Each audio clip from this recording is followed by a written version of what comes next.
ریاست کے خلاف پروپیگنڈا کرنے والوں کو ریاست کے پیسے سے 2-2 لاکھ روپے بھی تنخواہ دی جا رہی تھی۔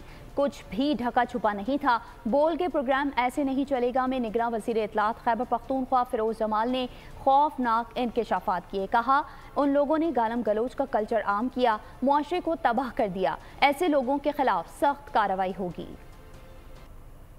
جب پی سی 1 دیکھا تو اوریجنلی ان دا پی سی 1 5,000 کی انہوں نے جو ہے پی سی 1 کی اپروول لی ہوئی تھی۔ 5,000 ہائرنگ کا جو ان کا پروسیس تھا وہ یہ تھا کہ فرسٹ کم فرسٹ سرو، نہ ان کی کوئی آفس ڈیوٹی تھی، نہ ان کی کوئی ٹائمنگز تھی۔ ان کی جو ہائرنگ سے پہلے ان کی یہ جو فالوورز تھے تو یہ جو فالوئنگ ان کی تھی نا، تو اس فالوئنگ کی وجہ سے انہوں نے ان کو فار ایگزامپل وہ کیا۔ اس سے پہلے ان کی ایسی کوئی ایکٹیویٹی نہیں تھی جو اس سوشل میڈیا کے تھرو اور ان لوگوں کے تھرو اور یہ جو پی ٹی آئی جو کلچر یہ ہمارے 9 سال وہاں پہ گزرا ہے، ہمارے سارے سوشل فیبرک کو انہوں نے تباہ و برباد کر کے رکھ دیا ہے۔ آپ 9 مئی کے واقعات دیکھ لیں۔ آئی پرسنلی فیل کہ 95% جو ہے contribution is because of this social media, جو انہوں نے ہیٹ سپیچ، جو ہیٹریٹ پھیلائی ہے، جو انہوں نے نفرت پھیلائی ہے، جو لوگ اس میں ملوث تھے، بالکل سب کے خلاف کارروائی ہونی چاہیے۔ آپ دیکھیں چاہیے یا ہوگی۔